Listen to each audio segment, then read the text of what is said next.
আজকে আমাদের প্রথম গন্তব্য নিমপিঠে, নিমপিঠ রামকৃষ্ণ মিশন। এই হচ্ছে নিমপিঠের রামকৃষ্ণ আশ্রম। যেন অন্য একটা জগতে এসে পড়েছিলাম। মায়ের মন্দিরের ভেতরে এত শান্ত পরিবেশ। আমরা এসে পৌঁছেছি কৈখালিতে। সুপ্রভাত, আপনাদের সঙ্গে আমি অরিত্র। আপনারা দেখছেন দ্য আনফোল্ড লাইফস্টাইল। সুন্দর কুয়াশা মাখা একটা শীতের সকাল। আপনাদের স্বাগত জানাচ্ছি আরও একটা নতুন ভিডিওতে। আপনাদের আজকে নিয়ে যাবো একটা ওয়ান ডে ডেস্টিনেশনে, যেখানে আপনারা সকালে গিয়ে রাতের মধ্যে ব্যাক করতে পারেন, আবার চাইলে থাকতেও পারেন। ভিডিওটি শেষ পর্যন্ত দেখবেন। যদি ভালো লাগে তাহলে অবশ্যই লাইক এবং শেয়ার করবেন। আর যারা চ্যানেলে নতুন, চ্যানেলটাকে সাবস্ক্রাইব করে অবশ্যই পাশে থাকবেন। ধন্যবাদ। অন্য দিনগুলির তুলনায় আজ কিন্তু কুয়াশার পরিমাণ যথেষ্ট বেশি, কিন্তু আমাদের গাড়ি নিয়ে এগিয়ে যেতে কোনো সমস্যা হচ্ছিল না। আমরা এগিয়ে চললাম আমাদের আজকের প্রথম গন্তব্যের দিকে। আজ আমরা প্রথমে যাব নিমপিঠ রামকৃষ্ণ আশ্রম। আশ্রমের গুগল ম্যাপের লিঙ্ক আমি ডিসক্রিপশন বক্সে দিয়ে দেব। আপনারা অবশ্যই দেখে নেবেন এবং আপনাদের সুবিধা মতো রুট ধরে আপনারা চলে যেতে পারেন নিমপিঠে।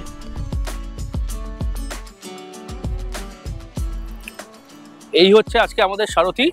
আমরা এটা করে চলে এসেছি আজকে আমাদের প্রথম গন্তব্য নিমপিঠে, নিমপিঠ রামকৃষ্ণ মিশন পাশেই। আপনারা যারা ট্রেনে আসবেন, ট্রেনে শিয়ালদা থেকে দক্ষিণ শাখায় জয়নগর নামতে হবে, নামখানা লোকালে করে 15 টাকা ভাড়া। সেখান থেকে অটো আছে, টোটো আছে, সেখান থেকে চলে আসতে পারেন। 3-4 কিলোমিটার এই নিমপিঠ রামকৃষ্ণ আশ্রম। তো চলুন যাওয়া যাক রামকৃষ্ণ আশ্রমের ভেতরে।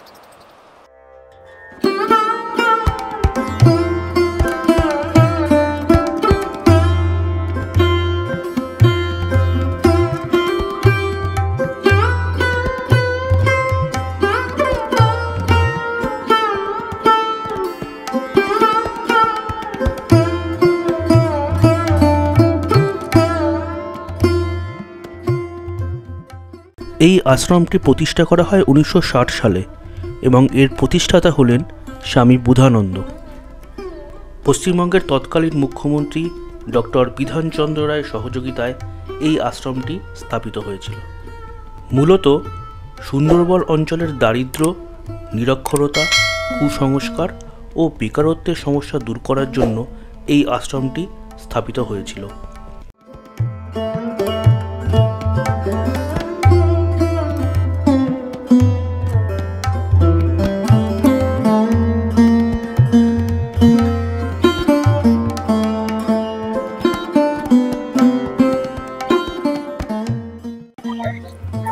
এই হচ্ছে নিমপিঠের রামকৃষ্ণ আশ্রম। বেলুর মঠের মন্দিরের আদলেই তৈরি এই আশ্রম। খুব সুন্দর, চারিদিকে ফুলে সাজানো, কিন্তু ভিতরে ছবি তোলা নিষিদ্ধ। কোনো পারমিশন নেই ছবি তোলার ভেতরে।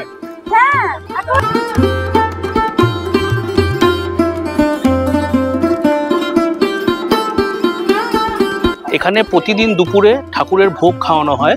তার জন্য এখান থেকে কুপন কাটতে হবে 10 টাকা মাত্র। 10 টাকা দিয়ে আপনারা কুপন কাটবেন প্রতিদিন সকালে, এবং এইখানে দুপুরের ভোগ খাওয়ানো হয় 12:30 থেকে। সকাল থেকে রাত 8টা পর্যন্ত মন্দির খোলা, মাঝখানে 12:30 থেকে 3টে পর্যন্ত মন্দির বন্ধ থাকে। বাকি যে কোনো সময় কিন্তু আপনারা মন্দিরে ঢুকতে পারেন এবং ভগবানকে দর্শন করতে পারেন। রামকৃষ্ণ আশ্রম দেখে আমরা যাচ্ছি এখন সারদা মায়ের মন্দির দেখতে। রামকৃষ্ণ আশ্রমের ঠিক গা দিয়ে যে রাস্তাটা গেছে, সেই রাস্তাটাই যাচ্ছে সারদা মায়ের মন্দিরের দিকে। এই যে বাঁদিকে রামকৃষ্ণ আশ্রম এবং তার পাশ দিয়ে এই যে রাস্তাটা যাচ্ছে, এটা সারদা মায়ের মন্দিরের দিকে যাচ্ছে।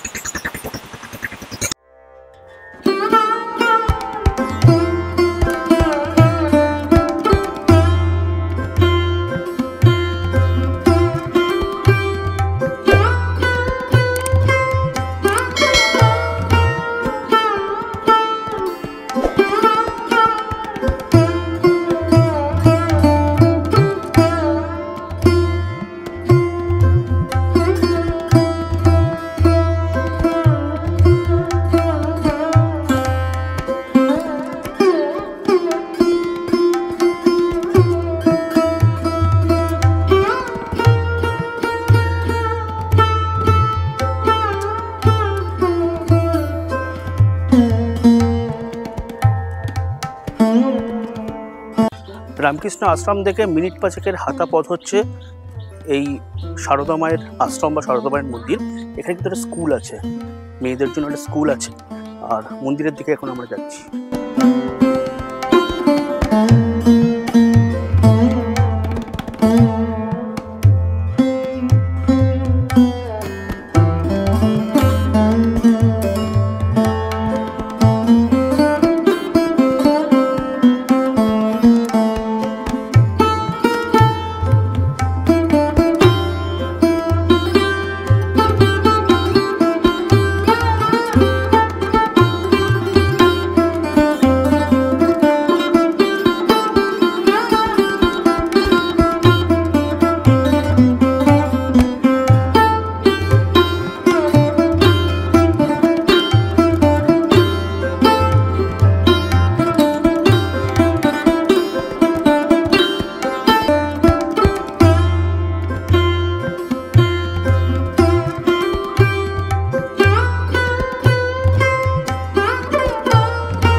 যেন অন্য একটা জগতে এসে পড়েছিলাম। মায়ের মন্দিরের ভেতরে এত শান্ত পরিবেশ, মানে মনে হচ্ছে না পৃথিবীতে রয়েছি। অসাধারণ। এখানে বেশ কিছুটা সময় এসে কাটানো যেতে পারে, কিন্তু দারুণ।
এটা হচ্ছে ইন্দিরা গান্ধী কমিউনিটি হল। রামকৃষ্ণ আশ্রমের কাছেই এটা একটা বহু পুরনো কমিউনিটি হল, যেটা 1989 সালে তৈরি হয়েছিল, কিন্তু এটা এখন ধ্বংসাবশেষ হয়ে গেছিলো প্রায়। এরা নতুন করে রিনোভেট করা হচ্ছে এবং দেখতেই পাচ্ছেন নতুন করে সাজানো হচ্ছে এটা। আশ্রম থেকে ভোগ খেয়ে আমরা এখন রওনা দেব কৈখালির উদ্দেশ্যে। এখান থেকে 30 কিলোমিটার কৈখালি। আপনারা যারা অটোতে যাবেন তারা এখান থেকে অটো রিজার্ভ করে যেতে পারেন। 400 থেকে 600 টাকা নেবে যাওয়া এবং আসা। যাবে, ওখানে কিছুক্ষণ থাকবে, মানে ঘন্টাখানেক থাকবে, আবার এখানে নিমপিটা ছেড়ে দিয়ে যাবে। 400 থেকে 600 টাকা নেবে।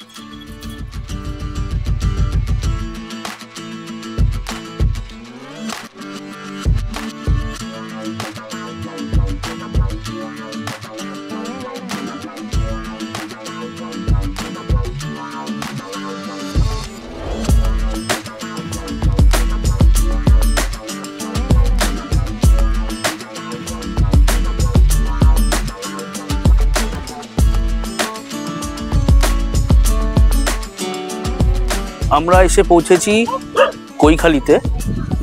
নিমপিট থেকে 30 কিলোমিটারের রাস্তায় কৈখালি। ঘন্টা দেড়েক টাইম লাগলো। এখানে মাতলা নদী, জাস্ট ভিউটা দেখুন, অসাধারণ ভিউ। মাতলা নদী, এদিক ওদিক কিছু দেখা যাচ্ছে না, জাস্ট দেখুন, অসাধারণ একটা পরিবেশ এখানে।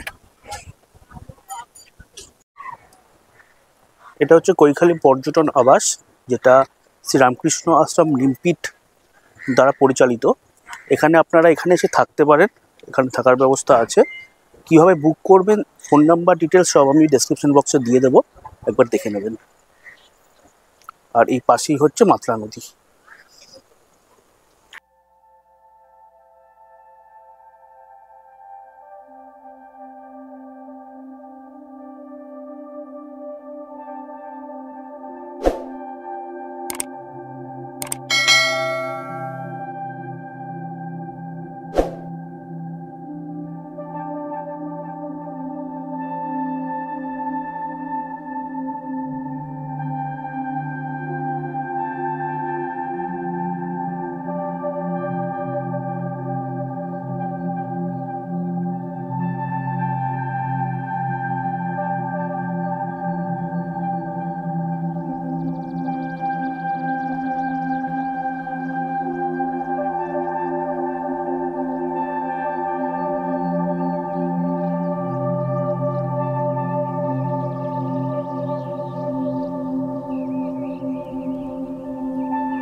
এখানে নৌকা বিহারের ব্যবস্থা আছে, নৌকা করে পুরো ঘোরায় এই চারিদিকটা ঘন্টা দুয়েক, যতক্ষণ আপনারা চাইবেন। আমরাও ঘুরবো, দেখবো। এখানে কিন্তু যদি থাকেন এখানে সুন্দর সকালে সন্ধেবেলা সুন্দর টাইম স্পেন্ড করতে পারবেন। মানে খুব নির্জন জায়গাটা, দারুণ দারুণ। মানে প্রথম আসলাম এরকম জায়গায় আমি, দারুণ লাগছে। মানে ওই দিকটা কিন্তু সুন্দরবন, জানি না এখানে বাঘ চলে আসে কিনা, বাট অসাধারণ লাগছে নদীটা।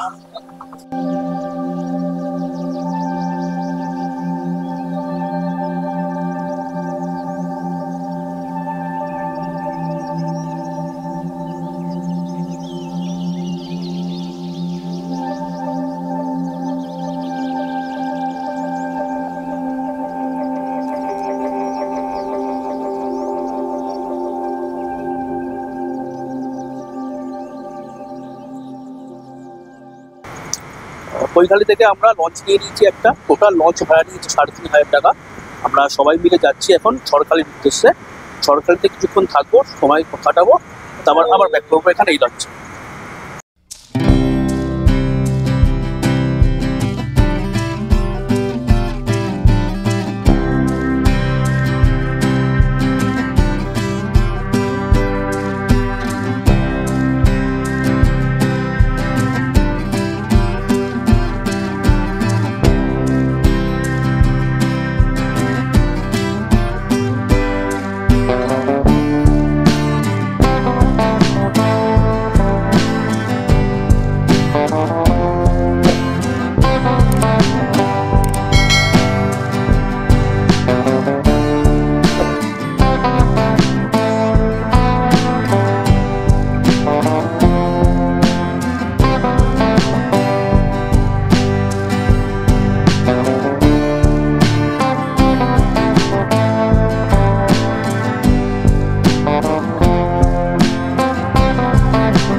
ঝড়খালি যাওয়ার পথে আমরা সাক্ষী থাকলাম অসাধারণ একটা সূর্যাস্তের।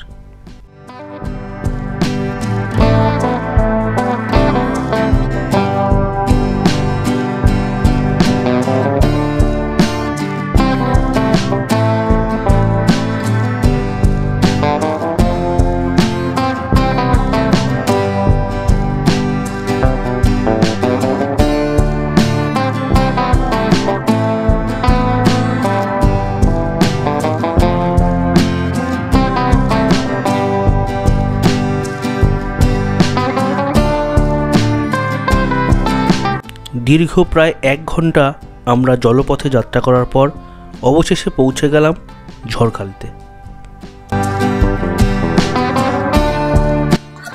আমরা ঝড়খালি এসে পৌঁছেছি।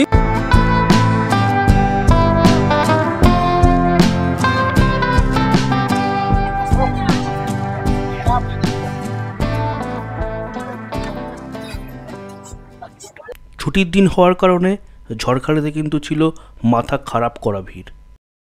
আর এই ভিড় ঠেলেই আমরা এগিয়ে চললাম সুন্দরবন ওয়াইল্ড লাইফ অ্যানিমাল পার্কের দিকে।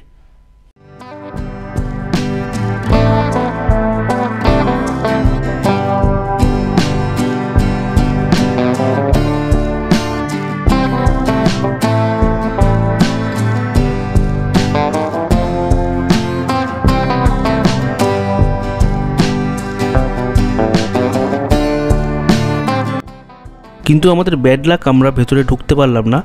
4টের সময় কাউন্টার বন্ধ হয়ে যায়। আপনারা যারা আসবেন তারা অবশ্যই 4টের আগে হাতে সময় নিয়ে আসবেন।